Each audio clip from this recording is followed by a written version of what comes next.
guys, what's going on? It is Ash here coming at you today in Raid Shadow Legends. So thank you so much for the feedback on the last 5 legendary champions that I kind of maxed out on my account. I kind of ranked them. I went over their kits, where I used them, you know, months or weeks or days after I actually built them out. It's kind of a fun video to do because it gives me more perspective to share with you guys on each of these champions. And a lot of you guys enjoyed it in the comments, so I appreciate you and thank you for the positive feedback. So I've decided to go ahead and make this a series. Every month or so, I will release all my last 5 rare, my last 5 epic, and my last 5 legendary champions that I maxed out. And again, some of these champions I may have done guides on. These champions, I only did a guide on Tuhak. That's the only one that I've touched here out of these 5 champions. So there might be standalone guides on some of these. Others there may not, but hopefully it gives you kind of at least an acquaintance with each of these champions and my thoughts on them, again, in the last month or so. So the 5 that we have today in the epic category, there was actually 7 epics that I've maxed before I did my most recent guide before Tuhak. So Kaden and Sinesha will be spotlit in the next video, next month, okay? So, man, the good news is, unlike my legendary video where I had a regret in there, there's no regrets in this one. These 5 champions are all beasts. And the lineup, you can see Romero just went on the far right, Force Affinity. We have Steelskull next to him, Spirit Affinity. We have Tuhak in the middle, Void Affinity. We have Warcaster next to him, another Void Affinity champion, and then Infernal Baroness on the far left-hand side. Again, all these champions absolutely fantastic. In today's video, we'll go over their kits and talk about some of the highlights, what I liked about them. But let me rank them right now for you guys. And okay, again, just like yesterday's video or last week's video, it's impossible to compare champions. Some are support, some are damage dealing, depends on what you need, depends on where your account is. So just for the fun of it, if anybody cares, I like ranking things in life, right? Favorite TV shows, Toho shows, movies, whatever, right? Athletes. But for me, I'm just going to rank them as in, if I could only have one champion, which order would I kind of draft them in if it was a draft or something. So, number 5, drumroll please, is going to be Infernal Baroness. Infernal Baroness is an amazing champion. She's really, really good. Damage based on defense, defensive champion. You can build her to be a really strong tank for your team. She has an AoE on her A1 and an AoE on her A2. On her A1, she has a heal on that AoE. I think it's like 5% of the damage dealt. On the A2, again, another AoE attack that actually has a decreased attack, I believe. Yes, it does. She just did it right in front of my face. So a very strong champion. She also has an A3 that puts a veil or a perfect veil buff on an ally for, I believe, 3 turns, which is really helpful as well. I put her in a stun set. All 5 of these champions, actually 4 of the 5 of these champions, the exception being Tuhak, I had already cleared Orcs when I got him, helped me actually clear. These were, why did I max out so many epics anyway? These were the champions that were kind of the final pieces to my clan, faction wars, teams, to go ahead and complete the 3 stars on stage 21 to unlock Lydia the Death Siren. That's why I maxed so many support champions. You'll notice that theme here. 4 out of the 5 are support defense-based champions, so we have them built in that kind of a way as well. So Infernal Baroness was tremendous. I put her in a stun set, but at the end of the day, I think that there's a lot of champions that do small heals with decreased attack, you know, and that's really what she brings to the table. Perfect Veil is cool, but, you know, it's one ally, and that's the whole ability. There's nothing else on there. So she's amazing, and again, they're all amazing, so take it for what it's worth. Number 4, if I had to draft these champions, would be Warcaster. Warcaster's a really good champion. I hesitated there because I thought about changing it last minute, because even in my head, I had the order in my head, and I'm like, you know what? Should I change it? Warcaster's great. He has a block buffs debuff on an AoE on all the enemies, and then he has an amazing ability, you can see it right now, block damage on all of your allies. So block damage is a great ability to have, just a tremendous support champion. I actually am going to go ahead and pick Romero over him, and he just went there. I feel like he's incredibly underrated. I think he's a tremendous, just, I don't know, A-tier support champion for epic rarity, and I'm sure a lot of you guys who have Romero can probably vouch for me here, because he surprised me, man. His A1 is really cool. It has like a pretty substantial heal. I think it's like 15-20% HP to the ally with the lowest HP, so it's always coming in handy, even on his A1. Then he has a continuous heal on all allies, a strong version of continuous heal on his A2, and then he has a shield on his A3, and you can see that's really helping me out a ton here in this battle. I don't even know if we'll beat the dragon here. I just picked the random, just like the legendary video, I just stuck all my latest champions all in one team and hope for the best, you know what I'm saying? And we'll see if the rare team next week can do the same thing. Anyway, yeah, so that's the order I put those two in. And then my top two champions are Steelskull and Tuhak the Wanderer. It's tough to pick between those two guys. I think I would go with Tuhak number 1 and Steelskull number 2 just because of the Void rarity, because he's a little bit more difficult to get being Void epic versus a Spirit Affinity epic. However, if we take the affinity out of it and the rarity, if you will, of pulling these champions out of it, I'd probably go Steelskull. So it's very close between these two champions. Tuhak the Wanderer is unexpectedly just a beast of a damage dealer. You're going to see in this dungeon here, he's going to be the damage lead for certain. I mean, out of this squad. We also have 2 Force Affinity champions, so can't hold it against Romero and Infernal Baroness. But yeah, Tuhak is definitely I would say he's a top 3 epic in terms of DPS. Obviously, Seer, Skull Crown above him. I know there's like Talia, some hard-hitting champions out there. Maybe let's just say top 5, because there might be a couple others that are a little bit better than him. But he puts out an insane amount of damage. Even with the poisons of Steelskull, he puts out 1.3 million damage. Infernal Baroness actually holding her own there with almost 1 million herself. But I gotta say, Tuhak the Wanderer is even better, I feel, in Ice Golem as well. He'll put out just an insane amount of damage. He can stand toe-to-toe. I guess Royal Guard would be a better damage dealer as well, right? But he can stand toe-to-toe damage-wise with Royal Guard. You know, usually a little bit less, but he puts out a ton of damage. So, big fan of him. Steelskull has the increased defense. He has the cleanse. He has the heal. He has the poison. So, I mean, he's an OG champion in this game. But can you really get better than Steelskull for an epic support champion? I guess arguably maybe Miscreated Monster, but they're much different. So that's the order that I would rank them again. Infernal Baroness at number 5, Warcaster at 4, Romero at number 3, and then Tuhak and Steelskull, I guess, depending. Again, we'll go rarity, so Steelskull and then Tuhak the Wanderer. So what order would you guys rank these champions? Like, even if you don't have them, let me know. Just rank them 1 to 4 in the comments below and write it. I'm very curious to see how close or far you'd be from my ranking. But first, let's go ahead and take a look at, this weapon is pretty good. Even though it's a 5-star. I think I'm going to keep it just because, you know, you might get a triple roll or something on crit rate. So we'll keep that weapon, actually. So let's go. Take a look at their kits real quick. I'm not going to spend a ton of time on this. That was like a 6-minute intro there. Wasn't supposed to be, but it's actually kind of fun to rank them while they're in action in the background. At least I find it fun. So let's go ahead and cover these champs one by one. Let's start with Tuhak, right? So we ranked him number 1. What's so great about him? So don't read too much into the Frenzy set, guys. I just, you know how it is, right? Sometimes you have good gear of all right sets. I'm not going to call Frenzy OP. I'm not going to call it the worst set in the game. But I had good gear of it. I had it laying around. I'm like, I'm going to throw it on Tuhak. Why not, right? So for what it's worth, that's the reason behind that. But first, let's go to his skills. So on his A1, basically with all of his skills, right, they get better if his HP is below 50%. They get a lot better. So on this first one, for example, each hit has a 40% chance when booked of increasing the cooldown of one of the target skills by 1 turn at random, but it increases the cooldowns of all the target skills by 1 turn instead if he has less than 50% HP when attacking on each hit. So again, kind of a very loose synergy. I'm stretching here, but a very loose synergy between a Frenzy set. Again, I'm really trying to justify that. Whirl of Battle on the A2. An AoE attack, pretty hard hitting as well, 3-turn cooldown, has a 100% chance when booked of placing a decreased speed debuff for 2 turns on an AoE on a 3-turn. Already that's valuable. Also places an increased speed buff on him for 2 turns, and then heals him by 15% of the damage inflicted if he has less than 50% HP. On his A3, attack 1 enemy, steals 50% of the turn meter, 100% chance to place a stun when booked, steals 100% of the turn meter if he has less than 50% HP again, and Clever Brutality hits very hard card as well. Decrease the amount of damage taken by this champion by 20% when their HP drops below 60%. Has a decent aura, attack in all battles by 22%. So yeah, I'm a big fan of this dude, man. He's a really good champ.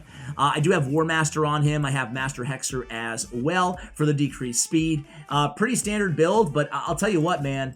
This is a champion that hits hard enough where you could justify Savage and Helm Smasher on him as well. Use him as an arena kind of defensive-based champion, or just steal 100% of turn meter when he gets low, open up with like the decreased speed. There's options. He can be an arena nuker. I really feel that way. He's a strong champion.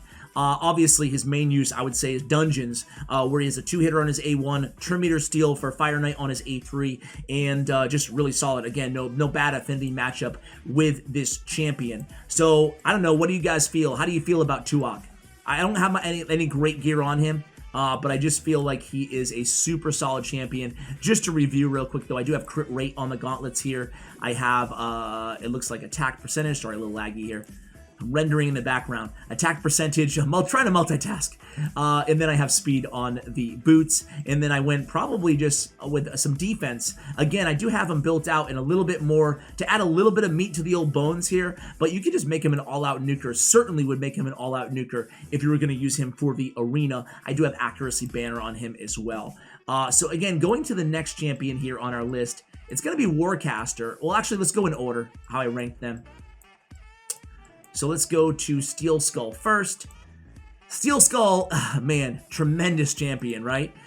Decay on the A1 has a 35% chance of placing a 5% poison debuff for 2 turns. Great in clan boss. He is known to be an S tier clan boss, epic champion in the game.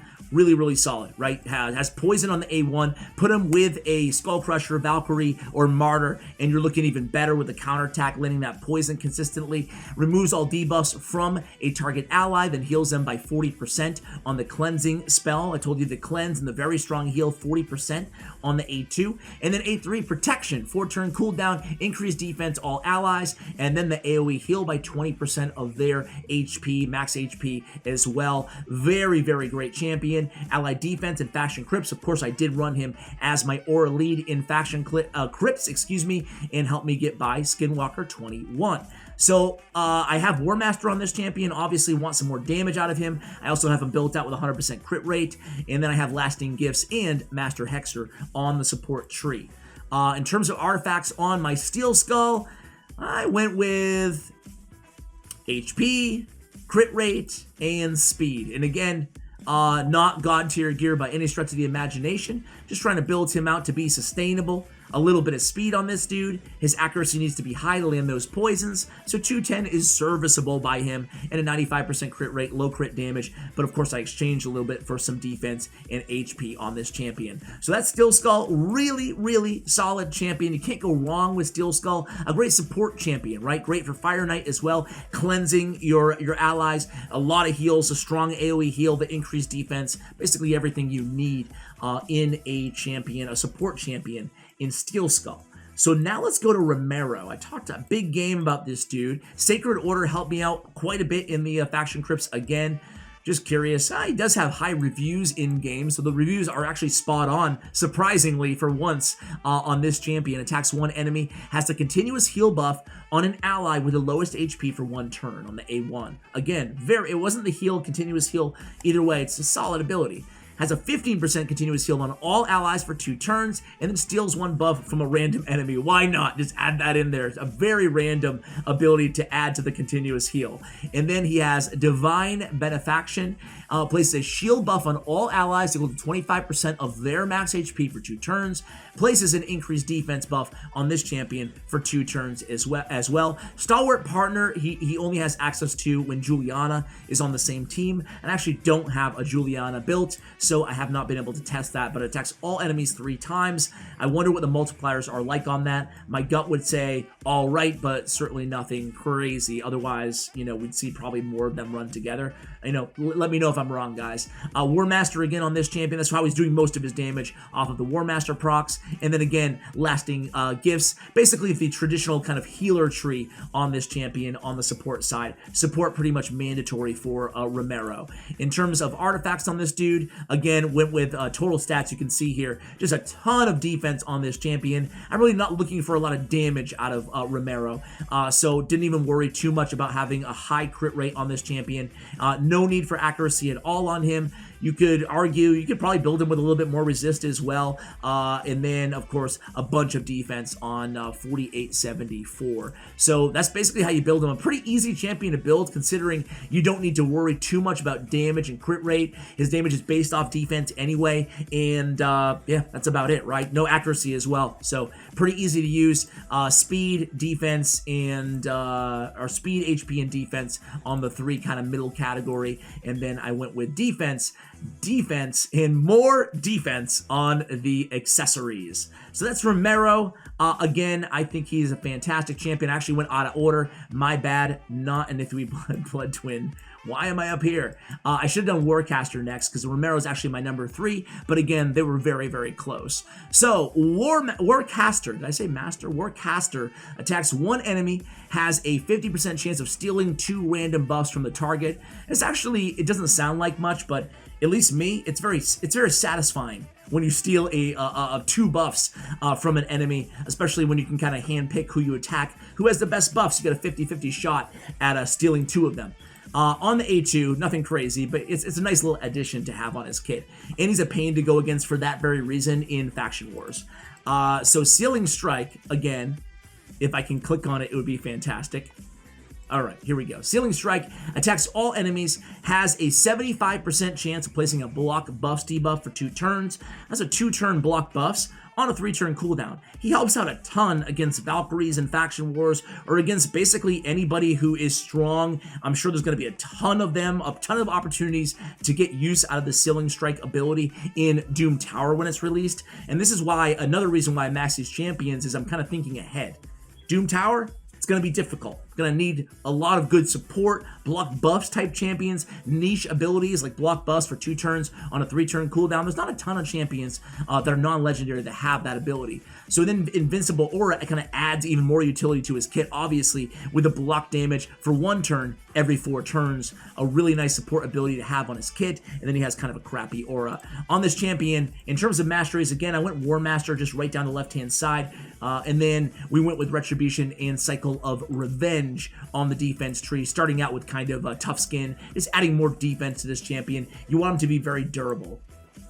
So in terms of artifacts, I did, because he has that AoE attack, I did build out some HP, but or excuse me, some crit rate, but I'm not like stressing out incredibly over, oh man, he has to be 100%. He's not a nuker, but it'll help you out with that that AoE attack on his A2. The multipliers, if I remember correctly, aren't awful, but they're nothing crazy either. So speed is decent at 178. Obviously, you do need accuracy on this champion, a little bit more difficult than Romero to build up, because you want a little bit of damage, you want a little bit of accuracy, you need the accuracy, and then you want some defense as well on top of it all, and some HP. So a little bit more challenging to build out, but not impossible. I went HP, I went defense, and I went speed. Of course, some people are going to want to consider going crit rate on the gauntlets, especially if you can afford to have him a little bit less kind of meaty as a tank on your team. For Faction Wars, I found this to be better. I found it better in Faction Wars 20 and 21 to sacrifice damage for sustainability in almost every case.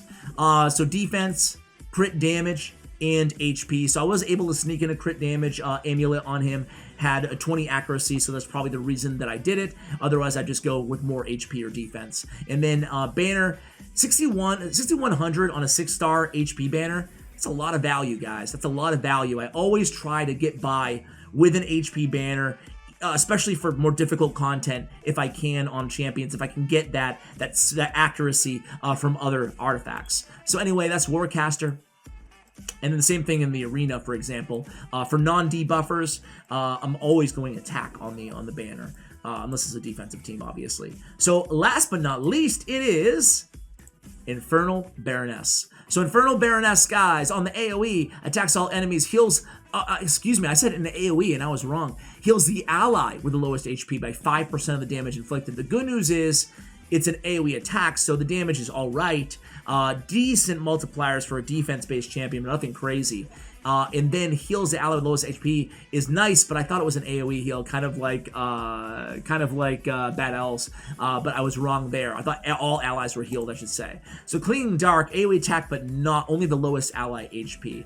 Clinging Dark is her A2, and again, that's giving me a 75% chance on an AoE attack of placing a decreased attack buff on all enemies for 2 turns. Really nice to have on difficult content. And then Disappear is what it sounds like. It's a 4-turn perfect veil for 3 turns, though, on an ally. So again, a little bit underwhelming compared to the other champions' kits, at least in my opinion. But at the same time, with 2 defensive-based AoE attacks, I put her in that stun set. And again, keep that in mind. It was a stun set, and I still have her in it, that actually allowed me to clear faction wars. Her just constantly AoE attack, veil. AoE attack, veil, or AoE attack, you know what I'm saying? So really solid in that regard because she only has AoEs and the Disappear ability.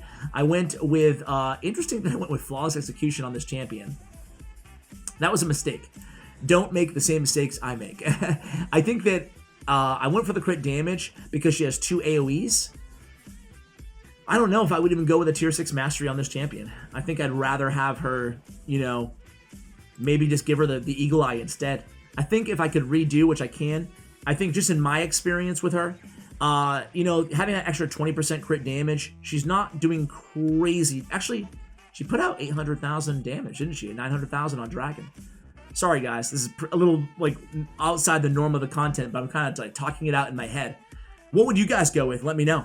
I called her not a damage-dealing champion, but then in Dragon's Lair, she really, you know, made me eat crow there because she put out 900,000 damage, was it? Somewhere in that vicinity, I believe.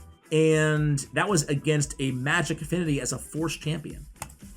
Maybe it's not bad to go with Flawless Execution on this champion. Either way, guys, that's how I built her. And again, Stun Set is incredible utility on this champion. I did build her out with a high crit rate as well. Total stats, 180 speed, 3,400 defense. Of course, we don't care about attack or damage. It's based off defense. Some HP as well for Faction Wars. HP is important to have because the boss might one-shot you because a lot of the bosses ignore defense. And then 88% on the crit rate. A lot of crit damage. Jeez, man, I didn't even realize. I must have got her in crit damage on the gauntlets, obviously, right? So I got her into crit damage gauntlets with a 20% crit rate on there. And then defense and speed on the middle row. And again here, defense, crit damage, and HP. Yeah, guys, that's interesting. Her accuracy is really low. So I would actually still, I think I would make that decision, at least in the build that I have with this champion. I would make that swap, right? I'd rather have her be at 206 accuracy to more consistently land those decreased attacks than I would have her be at 252 crit damage. I'm sure I can live with, you know, 212 crit damage on this champion. I think that would make a much bigger difference if I switched it out for the pinpoint accuracy. So guys, that's going to be it. Let me know what you think of this video. Did you like it as much as the legendary one? Do you want to see more of these, less of these? Because I could always move in different directions. I could do, you know, my top 3 debuffers and then compare them all, like anything. I could just go in any direction we wanted to with this series. So those of you watching at the very end of the video, I'm assuming you're real enthusiastic viewers or whatever. So give me your feedback. I'd really appreciate it, especially if you really like this series. I know they're a little bit long, and I'm like hiding halfway off the screen, so many apologies. It's super late at night tonight, so my demeanor might be a little bit different, but thank you so much for watching, and as always, take care, guys.